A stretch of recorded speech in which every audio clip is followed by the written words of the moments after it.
Buenas tardes.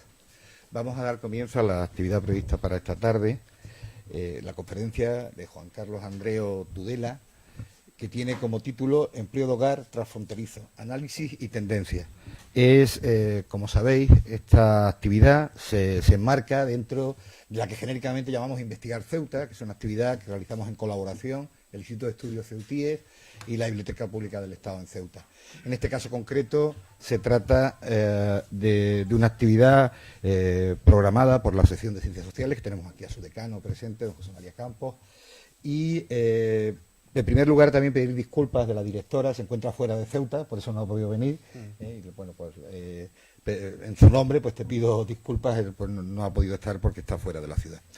Decirles, bueno, que el trabajo es fruto de una beca de investigación de las que concede el Instituto de Estudios Ceutíes, aunque yo sé que él ha trabajado antes sobre estos temas, pero la beca, bueno, vino a poder ampliar el trabajo que hoy se presenta. Juan Carlos Andreo es profesor asociado de la Universidad Pablo Olavide de Sevilla y es un especialista. No voy a citar, tiene muchísimos trabajos sobre el tema, fundamentalmente en inmigración y sus relaciones con el mercado de trabajo. Básicamente es un investigador, ha trabajado muchos años en Marruecos, pero no solo en Marruecos, creo que ha viajado por otros países de Latinoamérica, por ejemplo, recordar Santo Domingo, si no recuerdo mal, o algún otro, ¿no? En definitiva, además yo creo que el tema es un tema interesante en Ceuta, importante, por el importante número de trabajadores transfronterizas que trabajan en el empleo del hogar, y ellos han hecho un exhaustivo análisis de ese tema. Yo sin más le paso la palabra a nuestro investigador, que es el que va a hablar hoy, y muchas gracias por tu presencia, Juan Carlos, estamos encantados de tenerte aquí esta tarde. Sí, pues muchas gracias por invitarme, muchas gracias por organizar este evento. La verdad que yo tengo una relación con Ceuta desde hace ya algún tiempo. Creo que la primera vez que vine fue en el año 91 a un curso de verano de la universidad. Me alojé en la residencia de estudiantes, que creo que sigue siendo ahí en Zara, en las escaleras que hay de Zara para arriba, en su momento, cuando mucha gente venía a Ceuta a estudiar enfermería. Eso. Y a partir de ahí estuve viviendo 5 años en Marruecos, en Tetouan y en Alhucemas. Entonces, cuando vivía en Tetouan, mi cercanía como punto de referencia era Ceuta. Cuando vivía en Alhucemas era más Melilla. Entonces, el paso fronterizo me dio que pensar en ambos casos, y no siempre de forma positiva, ¿no?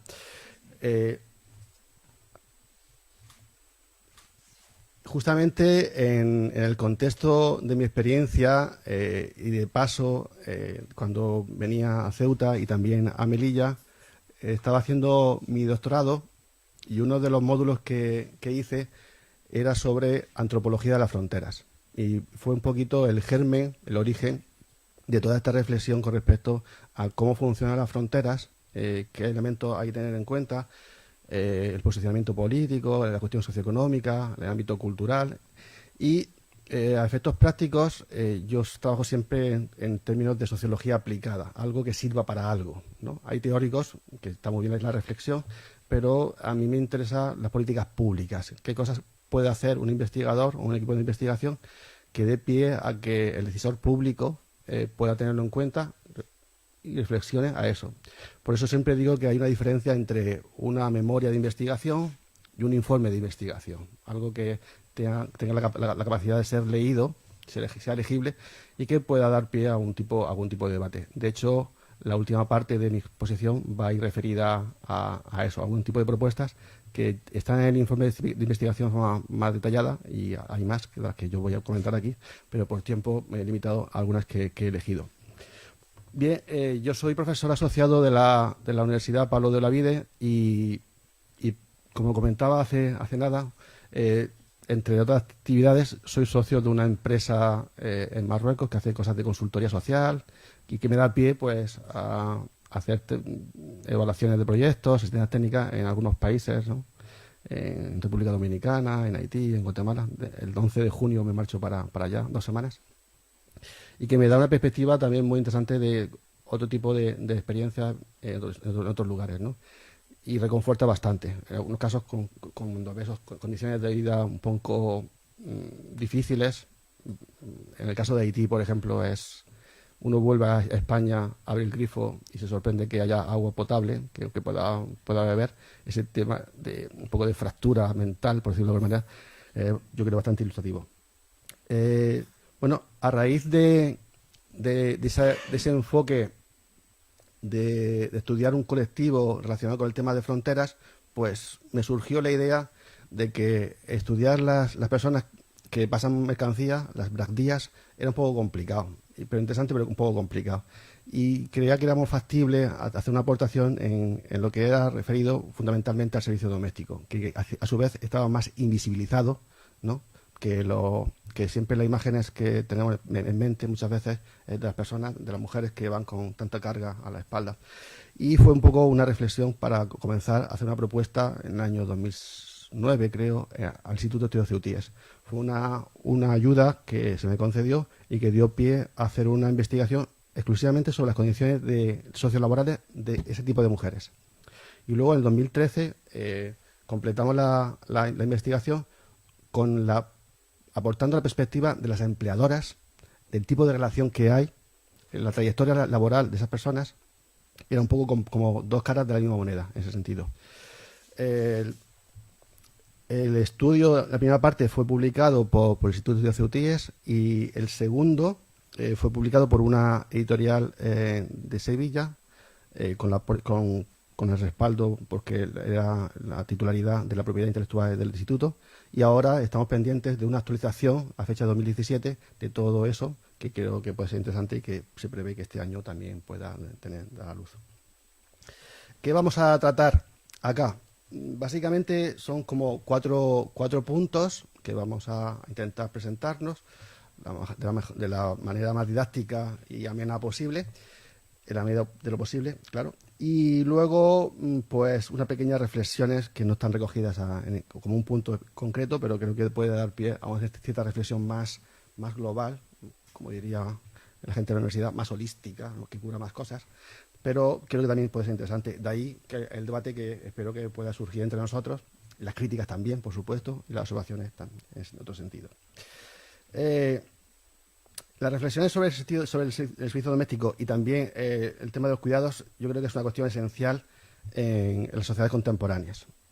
Ceuta es una ciudad grande, 85.000 habitantes más o menos, y con crecimiento todavía. Y la incorporación de la mujer, junto con otro tipo de elementos de dificultad, de lo que son los mecanismos de conciliación, todos tenemos problemas. ¿Qué vamos a hacer con nuestros hijos para llevarlos al colegio? ¿En qué momento? Si se pone enferma la persona que nos ayuda, si hay un cambio de turno de mi pareja, ¿qué hacemos?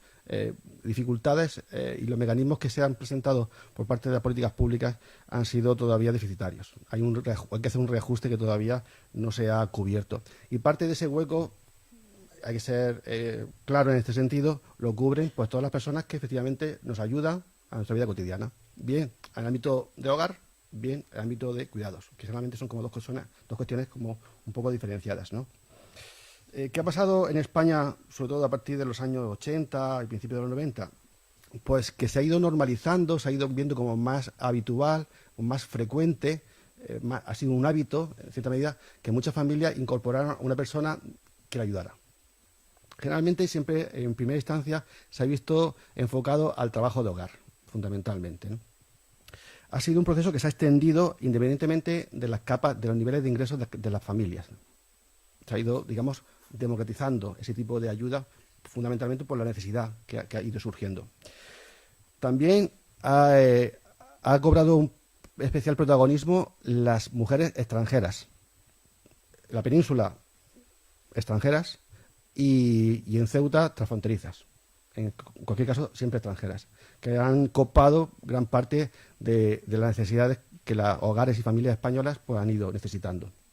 Y luego, un proceso de cierta irregularidad desde el punto de vista de lo que es el ámbito de la contratación pública, de la contratación de tener contrato realmente esas personas, y luego también ha sido una cuestión como muy sempiterna de que ha estado muy invisibilizada. No se ponía cara a esas personas.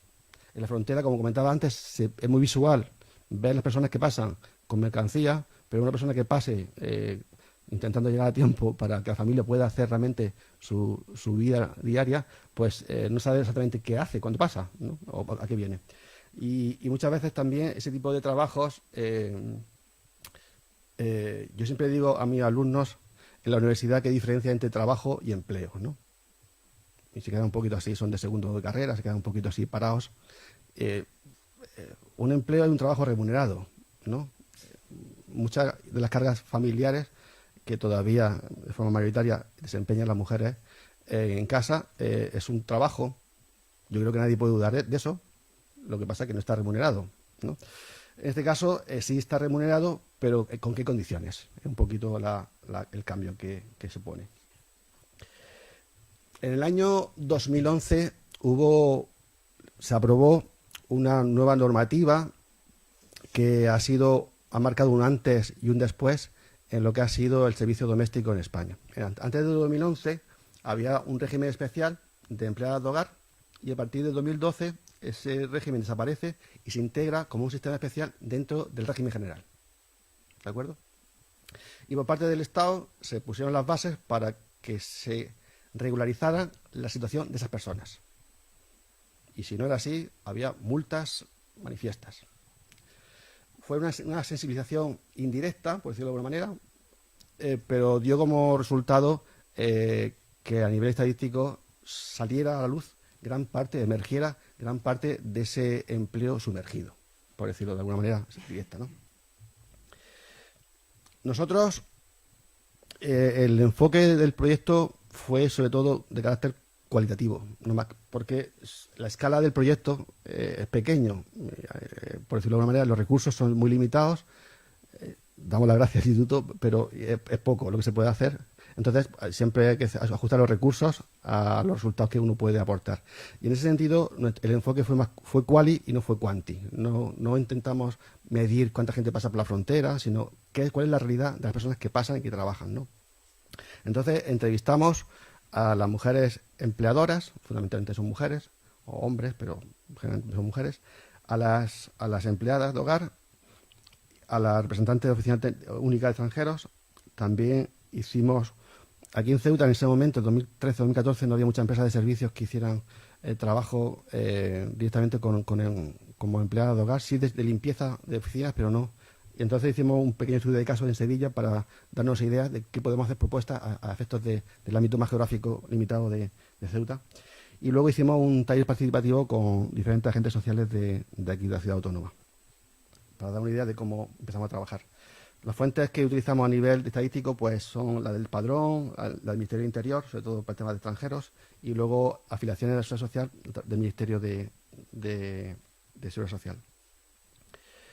Sobre todo, el núcleo fundamental de esa parte cualitativa que comentaba anteriormente estaba muy enfocado a reclutamiento y trayectorias. Cómo se selecciona, cómo se contrata a esas personas y cuál es la trayectoria de relación que hay con la empleadora. La relación con la empleadora a nivel del propio hogar. Hay tiranteces, una relación fluida en términos de comunicación, de respeto y demás. El tipo de contratación y las condiciones laborales, un poquito, pues, si hay contrato, no si hay contrato, qué tipo de condiciones, si hay vacaciones, no hay vacaciones, qué tipo de trabajo se hacía y demás. Y luego la valoración de las propias empleadoras sobre qué era la aportación que realmente esa persona que estaba en su casa le hacía. Y eso básicamente será lo que tratemos. Por dar una imagen un poco así impresionista, y para que veamos realmente el núcleo de la cuestión, que cómo está realmente directamente relacionado con la representatividad, la sobrerepresentación a ultranza, por decirlo así, de lo que son el servicio, se me escucha, ¿no? El servicio especial de empleadas de hogar, ¿no? Sobre el total de altas de afiliación. Esto es un dato muy reciente, de las 1.200 y pico, un poco, las que corresponden a extranjeros, que mayoritariamente que corresponden a un porcentaje muy altísimo de... vale, que voy a tener voz más... comentaba que es un dato muy reciente, y evidencia que sobre el total de extranjeros, de personas que están con afiliación a la seguridad social en el ámbito del servicio del sistema especial de empleo de hogar, mayoritariamente, un casi 95%, o sea, inmensamente mayoría, está representado por extranjeros. Y dentro de este cupo, la mayoría, si hacemos un contraste con lo que son autorizaciones de trabajo de extranjeros, los fronterizos, pues corresponde de forma manifiesta. O sea, gran parte, una inmensa parte de las personas que trabajan en el hogar en Ceuta tiene un carácter transfronterizo. Y además, nos fijamos que casi la mitad del total de personas que trabajan cruzando la frontera, que están dados de alta en la seguridad social, solamente hablamos de esa parte. Me podéis preguntar sobre el resto, pero no voy a contestar porque no lo sé. Pero gran parte de este universo total, en casi la mitad de las ocasiones, corresponde justamente a personas que trabajan en un sector concreto. Yo creo que esto o pone de manifiesto la relevancia del fenómeno en sí, la importancia de lo que es y lo que supone el trabajo de empleo de hogar transfronterizo en el ámbito concreto de Ceuta. ¿Vale?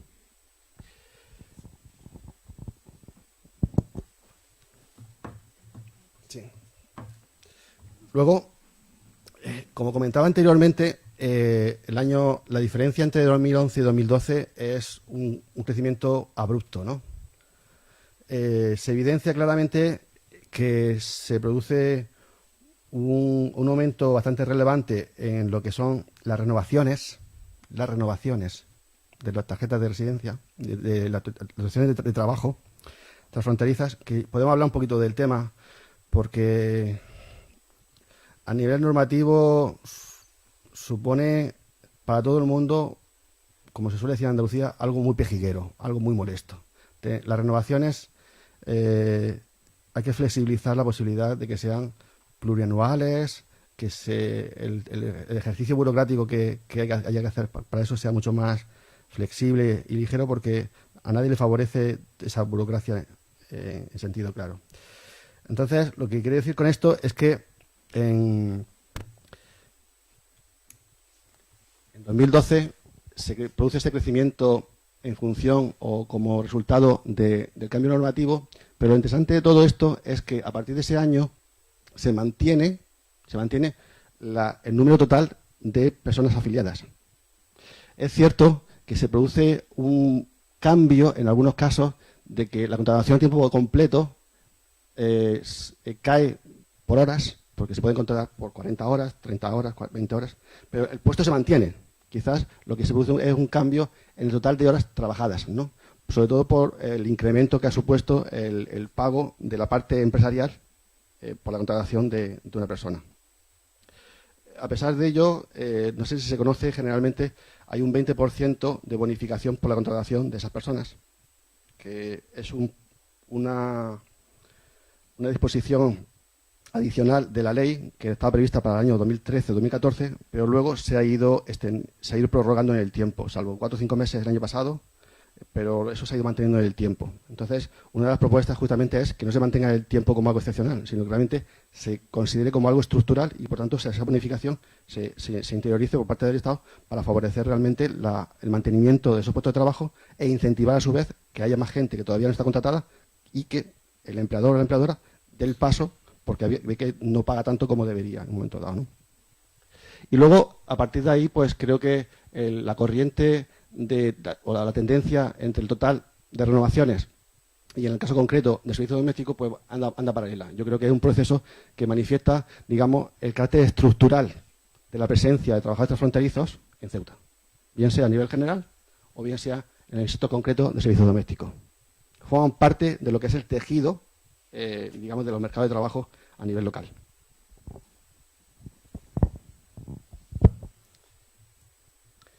Bueno, aunque es un poco descriptivo, yo me hago mi propia autocrítica, el punto 3 habla sobre todo sobre los hallazgos de qué es lo que hemos encontrado y que se puede debatir en el estudio. La estrategia de contratación no sorprende porque Ceuta no es pequeña, pero tampoco es tan grande y casi todos ustedes se conocen seguramente de una forma u otra. La estrategia básicamente el boca a boca, el conocimiento de que yo tengo necesidad de contratar a alguien, si tú conoces a alguien, y empieza a producirse ese tipo de red informal que al final termina porque yo conozco a alguien que ha trabajado conmigo, voy a preguntar a ella a ver si ella conoce a alguien a su vez. Y se plantea una red que se va extendiendo con una balsa de aceite y termina en un nodo final en el que tú encuentras a alguien que tiene una experiencia previa, fundamentalmente, y que tiene una imagen favorable, por decirlo de alguna manera, y que permite que tú la incorpores para el trabajo. En ese sentido, hay como un traspaso, entre comillado, de personas que han funcionado bien, tú la conoces, y que generalmente tienen buenas referencias, y que inmediatamente, si quedan un día sin trabajo, al día siguiente prácticamente están contratadas. Eso es casi automático. Y luego, la estabilidad en el número, que es un poquito lo que apuntaba en la gráfica anterior, que antes del 2011 había un número estipulado, datos oficiales, de 650 personas dadas de alta en el antiguo régimen especial de empleados de hogar, y que tras la crisis, tras la modificación normativa y a pesar de la crisis, mejor dicho, ese número se ha estabilizado en torno a 1.150, 1.170 aproximadamente. Entonces, la estrategia de contratación son bastante informales, pero se mantienen en el tiempo. El tipo de tareas que se realiza fundamentalmente están vinculadas al ámbito exclusivamente de la limpieza de hogar y mucho menos en lo que es la preparación de la comida y la ropa. Lavar la ropa y demás. Lo que es básicamente limpieza. No hemos encontrado muchos casos del tema de cuidado de personas. Sin embargo, es una tendencia, aunque la población de Ceuta es muy joven en términos de media, mucho más joven que el resto de la península, es inevitablemente una tendencia que de aquí a 15 o 20 años se va a fraguar como una necesidad en términos de cuidados. La estabilidad. En los casos que hemos entrevistado hay una estabilidad media alta. En general, como mínimo, una persona que está empleada en un hogar, como mínimo, se mantiene durante 3 años, como mínimo.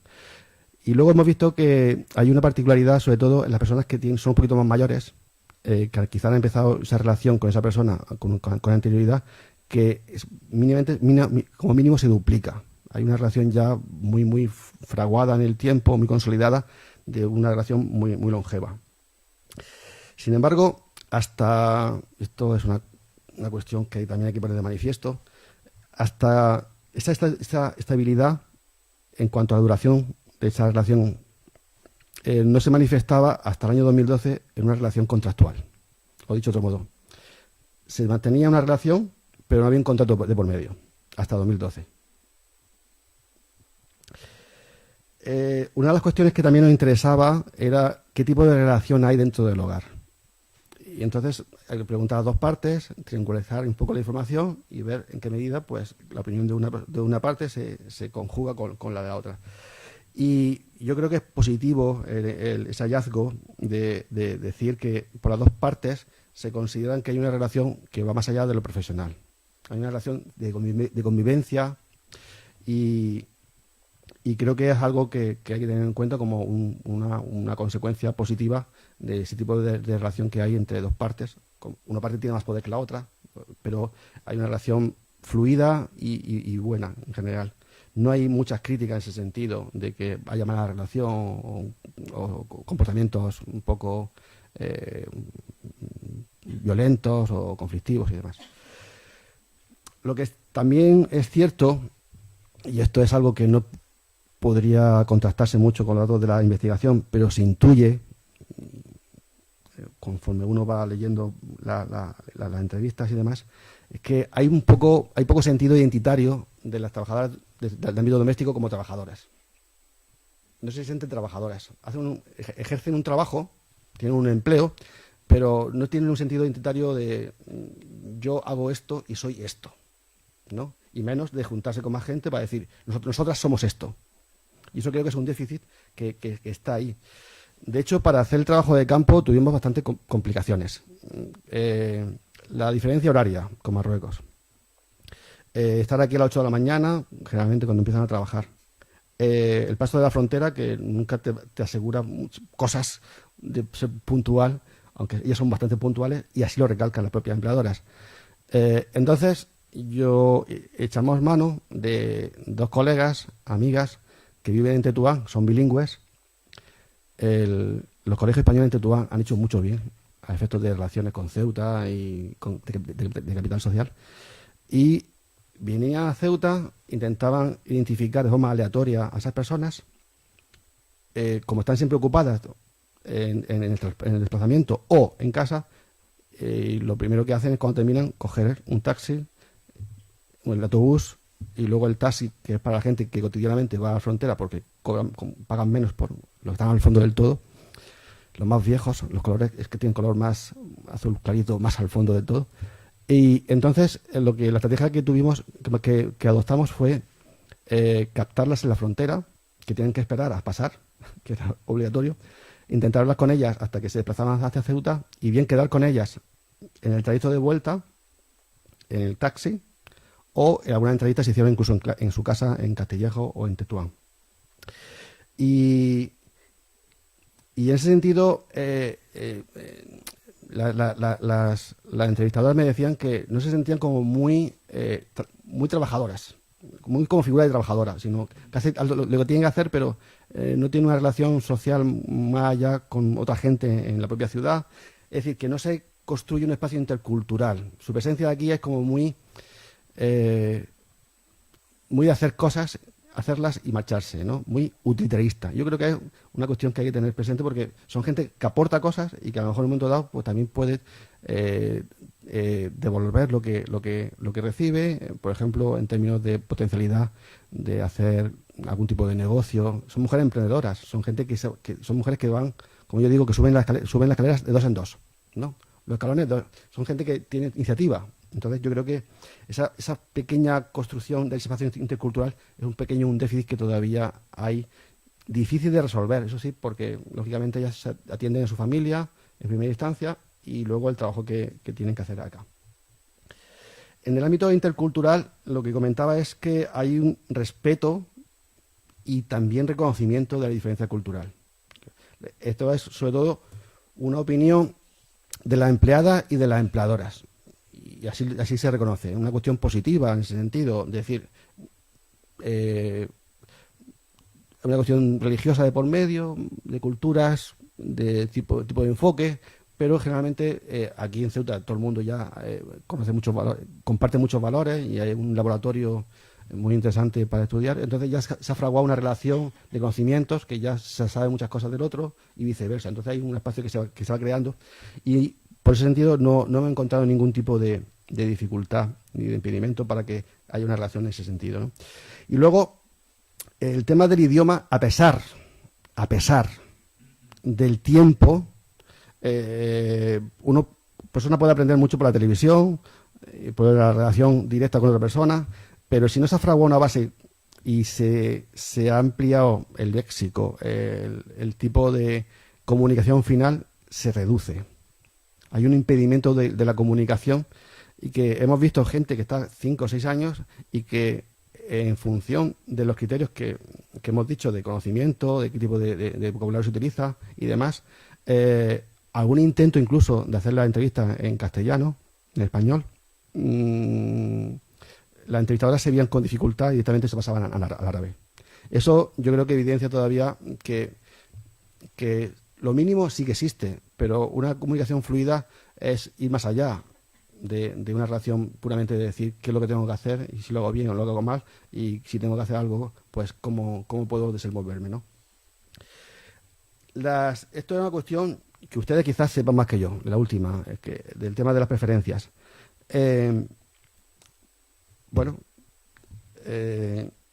Por parte de las empleadas, buscan casas de nazaránis, ¿no? Prefieren de cristianos, ¿no? En el lenguaje de aquí, prefieren casas de nazaránis, porque la experiencia que tienen de casas de personas de Ceuta, de origen quizás marroquí, no es particularmente bien valorado. Y lo dicen así. Entonces, pues prefieren eso. Y a su vez, por parte de la oferta, las empleadoras o los empleadores prefieren, como hemos visto en el gráfico, personas transfronterizas. Pues porque la experiencia y la imagen de esas personas es una imagen de eficiencia, que son personas eficaces y con el tiempo consiguen los resultados que se esperan de ellas. Y que, por tanto, la idea previa esa de que el funcionamiento es bueno, la relación es buena, es justamente un origen de esta consecuencia, de querer buscar gente que realmente responde a sus expectativas. Algunas veces se evidencia algún tipo de dificultad, pero generalmente es algo que funciona como modelo, ¿no? El tipo de trabajo, hay como dos perfiles diferenciados. Habría que decir, sí, dos. En primer lugar, hemos encontrado perfiles de personas que trabajan todos los días, de lunes a viernes.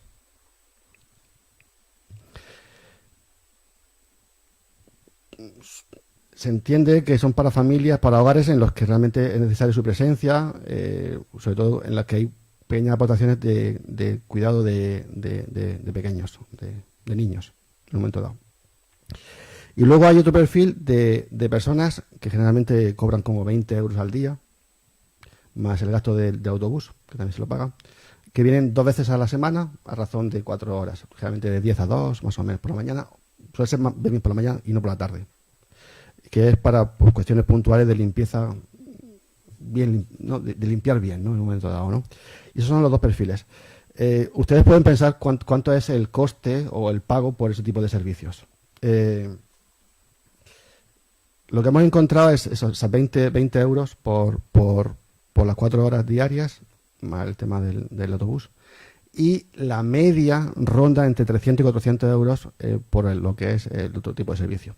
También es cierto que cuando es festivo, pues se paga porque forma parte de lo que es la mensualidad en su conjunto, pero más o menos esa es la media que encontramos. Si comparamos con los sueldos marroquíes, pues hay un cierto desnivel en ese sentido.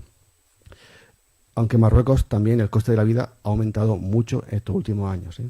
En Marruecos, en estos últimos 12-13 años, el crecimiento económico medio es de un 4,5%. O sea, Marruecos ha cambiado de la noche al día en algunos casos. Tánger. Los salarios también han aumentado. Vamos a ver, vamos a diferenciar entre lo que es salario mínimo, que casi nadie lo tiene allí, salvo niveles muy bajos, pero los salarios han aumentado. O sea, hoy día en Marruecos hay clase media. A nivel de lo que es el PNUD, el Programa de Naciones Unidas para el Desarrollo, Marruecos está clasificado como país de renta media. Si vamos a Tánger, yo estuve en enero en Tánger. Tánger es que es una cosa. Alquilar un piso céntrico en Tánger de 40-50 metros cuadrados, 500-600 euros, no hay quien te los quite. Porque los cuadros necesarios para las personas cualificadas para trabajar en todo lo que es la industria a nivel técnico, tanto en Tánger, en el puerto y en todo el entorno, como en Casablanca, están muy bien pagados. Entonces, hay una desigualdad muy grande en términos de salarios. Por eso el tema de pasa en las revueltas en Alhucemas, no se ve mucho tampoco en Tetuán, pero sí en Tánger la diferencia es brutal. Entonces, la desigualdad es muy evidente.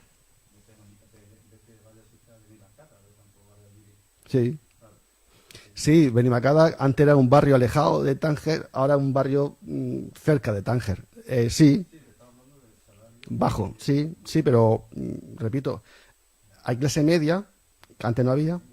La clase media tiene un nivel medios de ingresos y medios de gastos, que no olvidemos. Yo siempre me acuerdo cuando se inauguró el Parque Mediterráneo aquí. Yo venía los domingos a refrescarme y a comprarme unos dulces en la Campana y todo eso. En la frontera había mucha gente de Casablanca los fines de semana, que fue cuando empezó Ceuta a promocionar el turismo y todo eso. Bueno, esa fue mi impresión. Ustedes quizás me pueden modificar un poquito esa idea. En temas de legislación, lo que hemos detectado es que existe un desconocimiento. Por eso el tema del lenguaje, el déficit del lenguaje, la capacidad de expresión, y el tema del desconocimiento de lo que son los derechos de esas personas, yo creo que es una cuestión que hay que mejorar. Dar a conocer un poco esa posibilidad, ¿no? De qué es lo que pueden solicitar porque trabajan. Esta mañana creo que me entrevistaba la cadena SER de aquí de Ceuta, y creo que me comentaban que, no sé, que alguien había dicho algo relacionado con que las trabajadoras que trabajan aquí en Ceuta prefieren no estar dadas de alta antes que estar dadas de alta en Marruecos. O sea, tener un contrato en Marruecos ven con mejores ojos estar aquí sin contrato que en Marruecos con contrato. Yo creo que lo ideal sería que tuviesen contrato en los dos sitios y pudiesen elegir, ¿no? Hay condiciones dignas, lo que se llama el trabajo decente, según la OIT, que yo creo que son cuestiones que no tenemos de discutir, porque son tan obvias que todos tenemos derecho a tener un contrato de trabajos por realizar un trabajo físico o intelectual en ese sentido. Y luego, derivado un poco de eso, la situación de cierta vulnerabilidad que puede caracterizar a este tipo de personas. Como comentaba anteriormente, se duplican las altas en la seguridad social, se duplican de forma muy abrupta, como diría un moderno, muy disruptiva, ¿no? Que está muy de moda ese tipo de palabras. Y luego, yo no puedo decir qué porcentaje ni qué número, pero lo que sí es cierto es que persiste una alta tasa de irregularidad en el sector. Nosotros hicimos la entrevista de forma aleatoria y prácticamente casi un 80% de las entrevistas que hicimos, y también los propios resultados de la entrevista de las empleadoras, que así lo decían, en algunos casos se decía claramente que no estaban dadas de alta en el Seguridad Social. Eso nos puede dar pie a inducir que efectivamente todavía existe una bolsa grande, pequeña o mediana, no lo sé, pero todavía existe una bolsa de empleo sumergido en el sector, a pesar de que ha emergido una parte importante. Y lo que decía anteriormente, el tema de los contratos es que da pie, pues, a tener vacaciones, por ejemplo, ¿no? Y vacaciones remuneradas. No todo el mundo tiene la posibilidad. Yo soy sociólogo, me gustan mucho los datos y todo eso. En España, casi el 50% sí, 50% no. De las familias españolas se van de vacaciones. Una cosa es tener vacaciones, otra cosa es, o sea, una cosa es tener tiempo libre y otra cosa es tener la posibilidad de ocio, ¿no? Una cosa es estar tirado en el sofá y otra cosa es irse a no sé dónde para disfrutar de la visita de un sitio, ¿no? Pero ya en sí mismo el hecho de no trabajar y tener una remuneración por ese tiempo de trabajo, por ese tiempo, yo creo que es una cuestión inherente al derecho, ¿no? Al derecho laboral. Y desde el punto de vista moral, pues ni qué decir tiene. Y luego, cuando no existe contrato de por medio, lo que sí hay son ciertas compensaciones puntuales, en términos de días libres, en términos de algún tipo de dinero complementario, cuando empieza el Ramadán o al final del Ramadán, o cuando ya conocen que la figura o la idea de Reyes Magos también existe en en el Islam, ¿no? Y entonces, pues hay casos que hemos visto en las entrevistas que las empleadoras dan una pequeña cantidad de dinero para que compren algún tipo de ropa nueva para los hijos o las nietas de las personas que emplean, ¿no?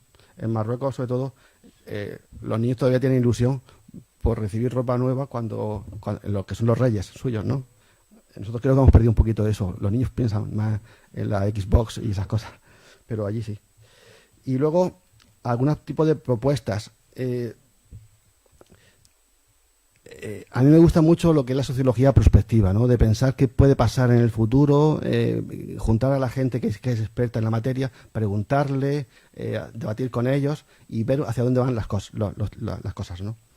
Y yo creo que estamos en un punto en el que cabe la reflexión de seguir pensando en la necesidad de sacar ese empleo sumergido, mejorar un poco las condiciones y ver qué podemos hacer, ¿no? Yo he planteado 3 ámbitos de posibilidad de debate, ¿no? una parte que es la parte normativa, la parte de legislación, que es cierto que incumbe más al Estado que a una comunidad autónoma, a una ciudad autónoma, en casi todos los casos. Un tema de sensibilización, que eso sí es una competencia más de ámbito más local, y un tema de formación que también lo es en ese sentido más local, ¿vale? En primera instancia, España no ha ratificado un convenio 189 que es sobre servicio doméstico. Básicamente, ¿por qué no lo ratifica? Yo lo he ratificado como 14 países a nivel europeo, y es porque si lo ratifica tiene que asumir que las trabajadoras de hogar tienen derecho al desempleo, que no es el caso todavía en ningún sitio en España, sean extranjeras o sean nacionales. Eso no. Esa es básicamente la objeción principal. Como comentaba anteriormente, ahora hay una reducción del 20%, una bonificación de lo que la persona que emplea a una empleada de hogar tiene que pagar, como la parte de empresarial, ¿no? Yo lo que creo es que en vez de decir que sea una cuestión provisional, debe ser algo literalmente que asuma el Estado para realmente facilitar la contratación y el mantenimiento de esos puestos de trabajo, pagando menos por ese tipo de contrato. Luego, en algunas comunidades autónomas, como en Galicia o en Andalucía, la parte del tramo autonómico de IRPF tiene una deducción de 200 euros, no, del 20% también, del 20% del total que se le paga a la empleada. Entonces, pues en la base total, pues se exime ese 20%, lo cual también incentiva que realmente se pueda contratar con mayor facilidad. Luego, el tema de las renovaciones de las autorizaciones de trabajo es de un año, hace 2 años era así, no me da tiempo a contrastarlo, pero y requería que cada año, aunque fuesen simplemente para renovar, se presentara uno el dossier con los mismos papeles en la Oficina Única de Extranjeros. Porque tienen que ser renovaciones anuales. Yo eso nunca lo he comprendido del todo bien. Porque ¿por qué no puede ser cada 2 años, cada 3 años? Si en el momento que se rompa la relación laboral, por decirlo de alguna manera, pues se va y se informa de que yo no continúo trabajando con esa persona. Y esa autorización pues deja de estar vigente. Es mucho más práctico, más directo y supone un nivel de burocracia menor. Y luego el tema de la prestación por desempleo. Es una cuestión que al Estado le costaría dinero. Es una cuestión de tesorería, por decirlo así, de alguna manera. Los otros 2 ámbitos son el de la sensibilización y el de la formación.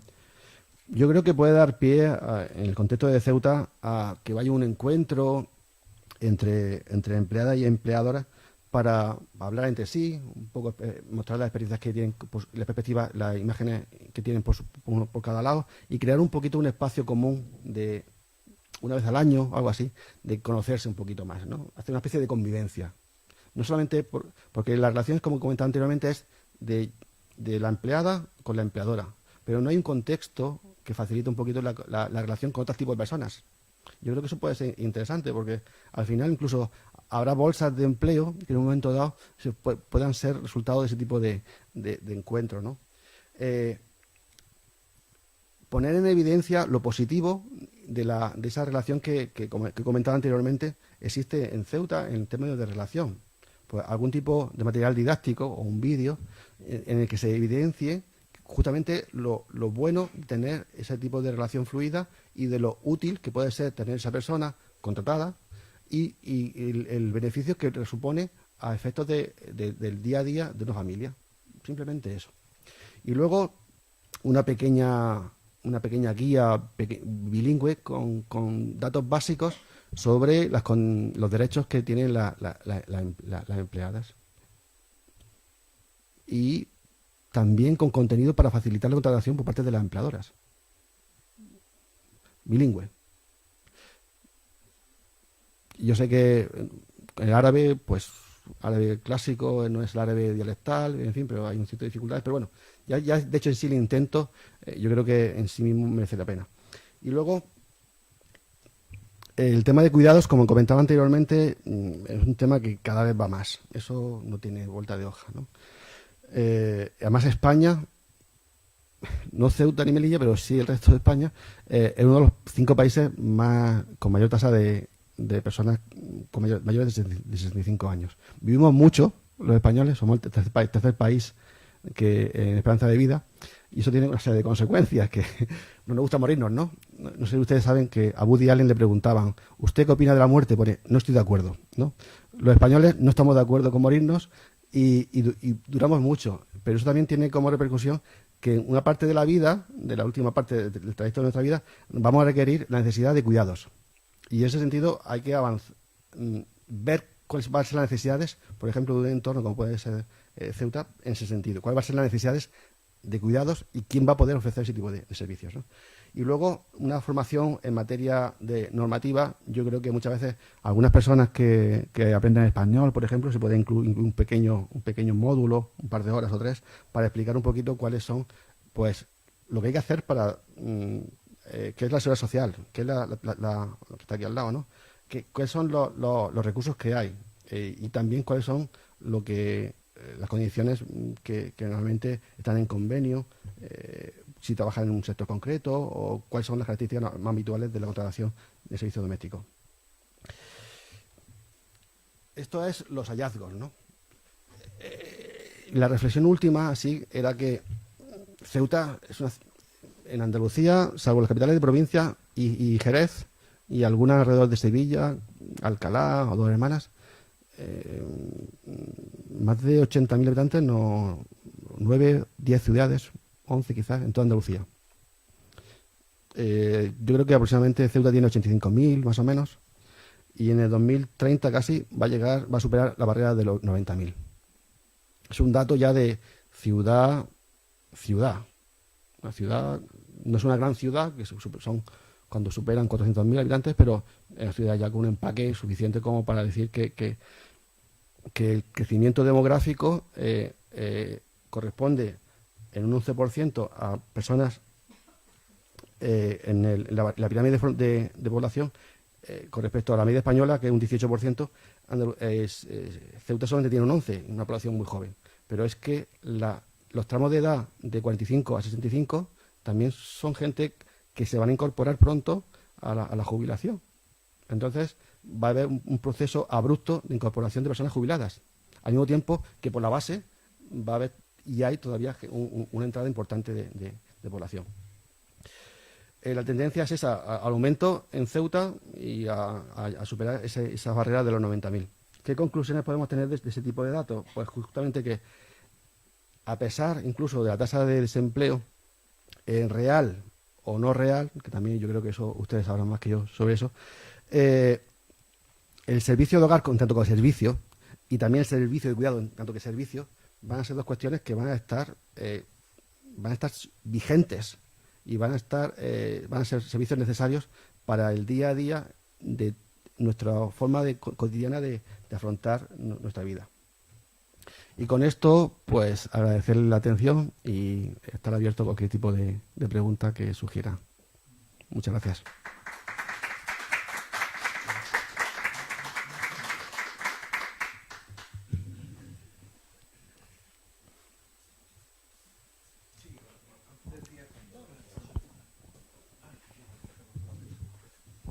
Sí, decías que en el tema de la...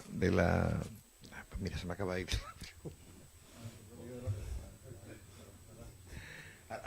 Vale. Bueno, por salir al paso, Sí. ¿qué densidad, por curiosidad, qué densidad de población tiene Sevilla capital? Bien. Sevilla pierde habitantes. Tiene 690.000 aproximadamente. ¿Cuánto has dicho? 3/4 millón. No estoy hablando del número de población absoluta, sino de densidad de población. Pues no lo sé. No lo sé. No, se lo decía en el sentido de que al hablar de Ceuta he hablado de 85.000 habitantes. Sí. Pero claro, es decir, entonces, Sí. para verdaderamente valorar Sí. el hecho de urbanización, Sí. habría que saber la densidad de población. Sí. Entonces, si dividimos los 85.000 entre 20, pues la densidad de población de Ceuta va por los 4.000 y pico, 4.500, 4.000. Sí, es muy alta. Quiero decirle con todo eso, decir que en comparación con esos núcleos urbanos que está usted diciendo de pueblos de Sevilla, grandes y demás. Sí. Es decir, creo yo, por eso que habría que saber, Sí. para compararlo con la densidad que pueda tener Sevilla o con la densidad que pueda tener, Sí. digamos, otra gran capital. Sí, eso... Y Perdone, y entonces, pero teniendo en cuenta que en los dos extremos de Ceuta no vive nadie, sí, por aquello de los terrenos militares. sí, Con lo cual, entonces, la densidad todavía. en ciertos distritos es todavía más alta Ujú. que lo que se acaba de comentar. Con lo cual, entonces, nos parangonamos pues, a capitales con una densidad como la que estamos comentando. Bueno, a raíz, a ver si le viene ya... para darle un poco de tiempo a José. Por ejemplo, ¿por qué dice usted que el Colegio Español de Tetuán ha hecho bien? ¿Nos lo puede explicar? Sí, Y como ha vivido en Alucema, y el Colegio Español de Alucema, ¿por qué hace bien? ¿Y por qué, por ejemplo, Bueno, hemos eso- estado viviendo tanto tiempo en Marruecos, no sabemos el árabe, incluso habiendo superado esos 5 años, 6, que usted estaba comentando, sí, sí, volviéndola por pasiva cuando vienen aquí a trabajar ese tipo de personas que ha dicho usted? sí. Bueno, el tema de densidad es cierto. Bueno, no me metí en detalles y eso, pero es cierto. Incluso en el estudio se establece una tabla evolutiva de la densidad de Ceuta. Y es verdad. Lo otro es una opinión que no está dentro del marco del estudio, es una percepción personal, porque sí, la finalidad última de los colegios españoles en el exterior, en el caso de Marruecos concreto, era crear élites afines a lo que era el marco, digamos, de país de España, ¿no? Eso es igual que los franceses hacían lo mismo en temas de afinidad. Gran parte en Andalucía, en la Universidad de Granada, llegó a haber 2.000 estudiantes de origen marroquí. Fundamentalmente de arquitectura, sobre todo de farmacia, de medicina. Una parte significativa de la farmacia en Tetuán se habla castellano porque son licenciados en farmacia por la Universidad de Granada. Eso ha mantenido las relaciones con España a nivel personal, familiar o profesional. Yo creo que ya de por sí eso es positivo. Las visitas que se hacen de estudios del Pilar en Tetuán, por ejemplo, o algún proyecto que en su momento hizo, por ejemplo, la UGT de intercambio con la UGT de Valencia, afianzan los lazos de relación entre Tetuán, entre España y Marruecos. Y yo ya con eso creo que está bien. El hecho de producir élites hubiese sido interesante valorarlo y evaluarlo, porque muchas de esas élites estaban obligadas a aprender francés y terminaban, gracias al capital social que iban adquiriendo, a trabajar en Rabat y Casablanca. Como yo tengo muchos amigos que terminaron trabajando allí en vez de para empresas francesas, o por ejemplo. En el caso de Alucema en concreto, Alucema en su momento, antes de la COCAT, de la autovía mediterránea, era un lugar aislado. Entonces, y aquello era una casuística muy concreta de un colegio que estaba allí y tenía repercusión muy limitada. No es similar a lo de quizás pasaba en Tetuán, que estaba la FP, el colegio y el instituto. Esa es una opinión personal, creo. Y a mí, por ejemplo, me vino muy bien, porque claro, yo de árabe, de la Estal, pues poco, suya, ¿no? 4 o 5 palabras, las palabrotas habituales. Agrom. Sí, pero no sé diferenciar entre, mierda y abeja, porque es una z, que es, ¿no? Dudas de gusano. Porque duda es gusano en árabe. Pero son cuestiones que yo no sé árabe. Yo sé escribir árabe y sé leerlo como un niño, pero es un déficit que la gente me critica después de 5 años y tiene razón. Pero en el UCEMA la gente habla selja y español en segundo lugar, porque no me gusta mucho el tema árabe. Pero bueno, es un tema también que daría bien. Yo me he acordado ya, me quería referir al tema salarial. Tú hablabas, efectivamente, es evidente que hay unas clases medias incipientes, que el desarrollo económico marroquí en los últimos años, evidentemente, es muy superior al de años anteriores, eso es un hecho evidente, pero sí es verdad que no son lo mismo todos los sectores económicos. Efectivamente, el sector del servicio doméstico en Marruecos es casi el siervo de la gleba, es decir, en muchos casos son empleadas que prácticamente no cobran, son personas de familia, para entendernos, a las que se les alimenta, tal, y claro, la diferencia entre un trabajo, sea con contrato o sin contrato, remunerado, es evidente. Y no solo el papel fundamental que muchas de estas mujeres, miles de mujeres, porque estamos hablando de, sabemos que son 1.100, 1.200 las contratadas legalmente, pongamos que por lo menos una parte importante también están sin ese contrato legal, suponen un soporte familiar, porque son personas primero con escasa formación, con lo cual de muy difícil integración en un mercado actualmente ascendente en Marruecos, no tienen otra salida, y con un mercado muy deprimido, es decir, en ese sector, digo, no me refiero al conjunto de la economía marroquí, sino al sector del servicio doméstico. Evidentemente, sus salarios en Ceuta significan un aporte. Yo conozco muchas que el aporte fundamental económico de sus casas es su trabajo doméstico en Ceuta, sí, que además, en muchos casos, complementan con esa pequeña cantidad que consiguen llevando siempre algún producto que luego revenden en Marruecos, que complementan esa economía, ¿no?, de alguna manera. Y yo creo que efectivamente ese factor de sostén y además de tener un trabajo remunerado, que en Marruecos hoy, en ese sector, es prácticamente imposible, sí, es muy importante, ¿no? Ciertamente. O sea, el tema del servicio doméstico en Marruecos, en términos comparativos, o sea, no se puede hacer nada, no se puede hacer, no hay parangón, o sea, son dos cosas totalmente distintas. Hay casos de personas que entran a la familia de pequeñas, lo llaman petit bon en francés, creo, y que vienen del campo, muchas familias en Rabat y Casablanca, también en Tánger, la acogen y son personas esclavas, que salvo cuando se casan, salen del hogar. Esa es un poco la dinámica, ¿no? Y entonces, en términos de contratación, de derechos, o sea, no se puede. Luego, en la otra cuestión, sí que es cierta. Nosotros preguntamos sobre eso. Y en la mayoría de los casos, la principal fuente de ingresos procede del trabajo doméstico, acá.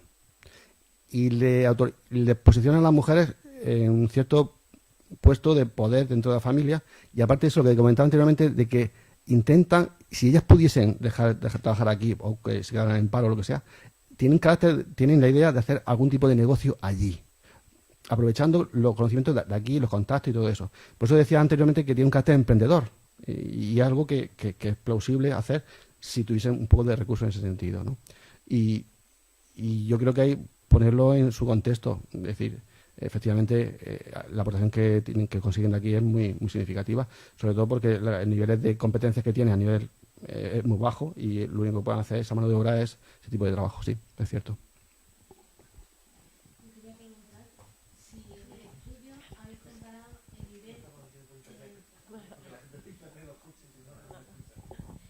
Quería preguntar si en el trabajo se ha visto si las empleadas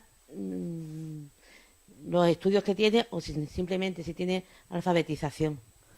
Sí. El porcentaje de estudios y conocimientos que tiene. Pues para mí, los cuidados de los mayores, que es una tendencia, si no saben leer, difícilmente pueden cuidar a un mayor. Normalmente tiene que estar pendiente de una medicación y de acompañar a hacer gestiones y cosas de ese estilo. Entonces, la formación y demás que se le tienen que dar, yo creo que es un poco la alfabetización. Para mí, que no, ni el idioma español lo saben, pero es que no saben leer y escribir. Es mi opinión. Entonces quiero saber si en el estudio habéis hecho algunos datos en ese sentido. Sí, nosotros preguntábamos, entre las preguntas que hacíamos, era qué tipo de formación tienen, y generalmente son personas con nivel educativo bajo, muy bajo, que no han terminado la escuela y demás, y que no hablan árabe, que no escriben, no leen árabe. Bueno, el árabe que se lee, el árabe clásico, que esto es más dificultoso que el árabe darija, que entonces su nivel educativo es bastante bajo. La cuestión de la formación requerida para el desempeño de cuidados. Es que hay varias cuestiones. Esto no es una cuestión de estudio, pero como también he abordado en alguna investigación el tema de cuidados, el tema de cuidados está el tema de acompañamiento, de medicación, ¿no? Lo primero que te preguntan fue un poco chocante, me sorprendió. Una de las cuestiones que te pregunta una persona que cuida a otra es, cuando va a hablar con la familia, ¿y el pastillero? El pastillero de la semana, mañana, tarde y noche, ¿no? Un pastillero de calidad, bueno, ¿no? Entonces, eso ellas sí que lo gestionan bien. El tema de acompañamiento es un poco diferente porque la experiencia de los estudios que hemos hecho es que el acompañamiento muchas veces lo hacen los familiares, cuando son médicos especialistas, por el tema de desplazamiento en coche y todo eso, que muchas veces no tienen coche. Y luego la formación requerida, en algunos casos, por ejemplo en Sevilla, se ha hecho formación para mujeres latinoamericanas, y algunos marroquíes, pero sobre todo con muchos temas de dibujos, ¿sabes? Y la habilidad para mover un cuerpo no es la cuestión física, estamos equivocados en el respecto, es la habilidad a la hora de saber qué tengo que hacer para poder mover a esa persona. Requiere, lógicamente, capacidad, pero no es la cuestión fundamental. Entonces, el nivel educativo bastante bajo acá, la capacidad de desempeño para su trabajo a nivel de cuidados, pues requiere una formación. Eso sí que está claro. Y ahí incluir el español, la formación en temas de cuidados a nivel físico, el tema de explicar un poquito lo que son los medicamentos más habituales y ese tipo, la posología y ese tipo de cuestiones.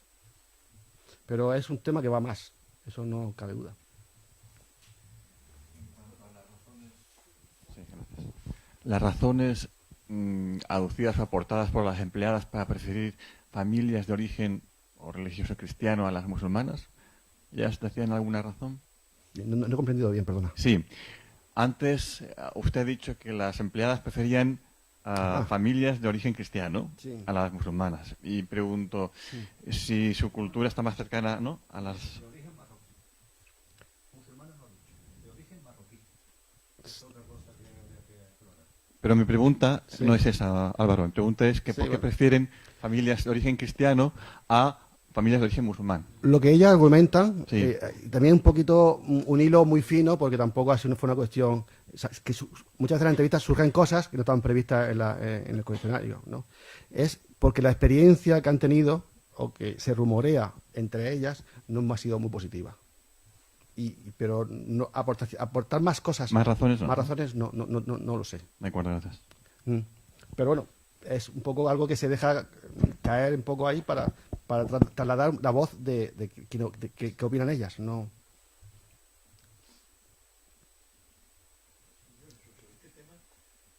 Quizá tenga que ver con la valoración del trabajo del servicio doméstico. Probablemente, culturalmente, la valoración sea más importante en la familia de origen nazarí, como decía, que probablemente en las familias musulmanas. Quizá también porque tienen gente más joven, es decir, probablemente también tienen menos necesidad, muchas de ellas, de ese servicio doméstico, ¿no?, por su contextura. Y supongo que tiene que ver también con la relación laboral interna, evidentemente. Sí. Aspectos culturales puede ser. Yo no puedo dilucidar mucho al respecto porque tampoco indagamos mucho, pero fue un poco la opinión que ellos trasladaron. Lo que sí es cierto es que en todo Marruecos, como el coste real de una contratación de una persona que esté en casa es muy bajo, trasciende el nivel de clase, por decirlo de alguna manera. Hay gente que tienen pocos ingresos y tiene una persona en casa, o una persona va en casa a hacer puntualmente algún tipo de tarea. Claro, es un sector complejo, digo complejo en un sentido, porque claro, la relación entre el precio y la dedicación, y claro, si ese precio se eleva excesivamente, probablemente se destruya empleo en ese sector. Claro, aquí los empleadores no son empresas, son como economías familiares, y evidentemente hay que mantener un equilibrio entre el precio del servicio y la prestación que se da, ¿no? Porque probablemente si eso sería justo probablemente que se elevara, pero si se eleva demasiado, se rompe ese equilibrio, evidentemente, pues habría familias que no podrían soportarlo y tendrían que despedir a sus empleados de hogar y apañárselas como buenamente pudieran, ¿no? Sí, pero también desde el punto de vista crítico, yo diría que en vez de pedir 40 horas, pues puedes pedir 30 y pagarla mejor. Ajustarte un poquito el cinturón y de saber, bueno, voy a asumir parte de las tareas domésticas, aunque no todas, porque hay unas tablas salariales que anualmente se actualizan y cuesta mucho con una familia realmente pagar 40 horas, que son como 850 euros netos, que es mucho dinero. Pero claro, es que lo que decía anteriormente, como no hay mecanismos en las políticas públicas para cubrir parte de la necesidad de conciliación, pues se está obligando a externalizar parte de esa responsabilidad y que cae en el protagonismo de la empleada de hogar. Y por eso yo siempre digo, más allá de la afinidad que pueda tener con el tema, de que hay que darle las gracias, porque es que nos sacan de muchos apuros, ¿no? Hombre, sí, pero esas tablas, yo creo que por una parte más que por otra, claro, esas tablas hay que poner también en relación con los precios en Marruecos y con los salarios en Marruecos. Es decir, efectivamente, en la componente, evidentemente, probablemente en la península 850 euros no es un gran dinero, aunque sea mucho para las economías familiares. Digo, no, que no es un gran dinero para quien lo recibe, aunque sea mucho para las economías familiares. Sí. Sin embargo, la media de 400 que tú hablabas aquí, más o menos, eso trasladado a los precios marroquíes, supone más, probablemente suponga más, ¿no? Sí. Habrá que calcularlo con exactitud. No, yo no lo sé calcular en este momento, pero estoy seguro que supone... Sí. No sé cuánto era, eran 6 veces, es que no me acuerdo mismo el poder de compra. La última que he leído, el poder de compra eran 6 veces. Vamos, 15 me parece mucho, ¿no? ¿Sí? Pues bueno, y una cosa y otra el poder de compra, que eran unos 6, la última que yo lo he mirado. 6, unos 7, sí. Claro. Sí. Quería preguntar también, en comparación con Sevilla, ¿qué porcentaje hay, si lo tiene en el estudio, de personas que están trabajando en una familia a tiempo completo y porcentaje de empleadas que están en familia a tiempos parciales, como 2 horas a la semana, que aquí en caso? En Sevilla supongo que hay muchas casas que también van un día a la semana a limpiar o 2 días a la semana. Entonces, si tiene en relación qué porcentaje de las empleadas de hogar está a tiempo completo y a tiempo parciales, pero de 10 horas a la semana. Hay que tener en cuenta que aquí en Ceuta menos de 20 horas semanales no se puede contratar una fronteriza, para que los estudios no salen. Entonces, muchas casas que la tienen por 2 días no la contrata oficialmente porque la ley no se lo permite. Sí. En cambio, en la península sí. Pero a pesar de eso, me gustaría saber si se sabe qué porcentaje hay a tiempo completo en familia y qué porcentaje es a tiempo parcial. No te lo puedo decir con exactitud. En Sevilla hay una plataforma de asociaciones de empleadas de hogar que últimamente sale mucho en la televisión y demás, y son gente muy activa. Y cuando uno habla con ellas para a ver que le facilite un poco de información, lo que sí es cierto es que lo más generalizado son contratos que suponen 4 días a la semana, solamente horas puntuales.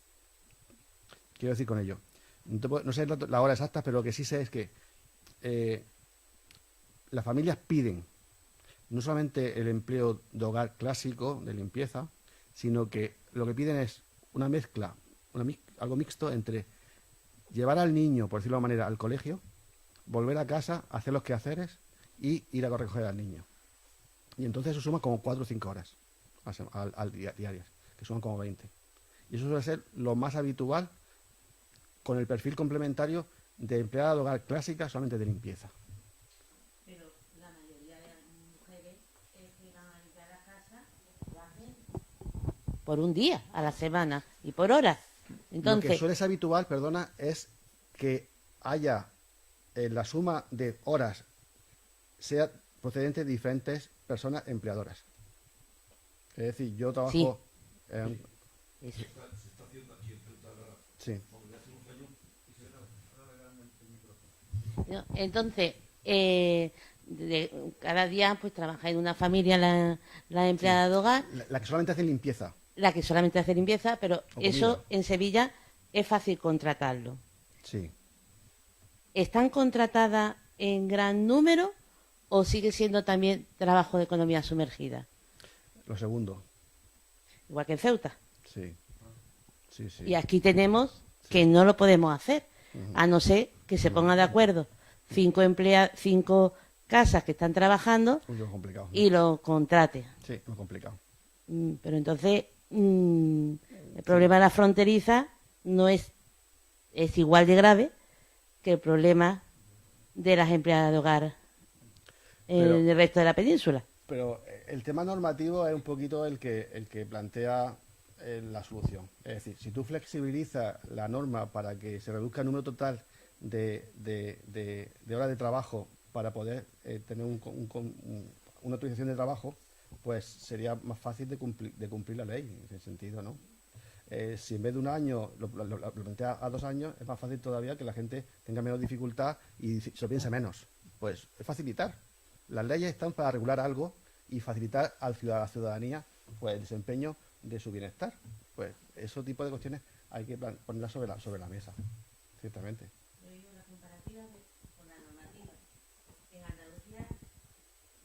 En Andalucía o en la península, que no tienen problemas para contratar. ¿Ha mejorado el empleo Sí, oficial de las empleadas de hogar Sí. en un gran número, como aquí con la regularización de la ley? en ¿Se dio el mismo fenómeno? la media en el resto de España, no en Ceuta, fue como de un 30 a un 40% aquí fue el doble, aquí fue el 100%.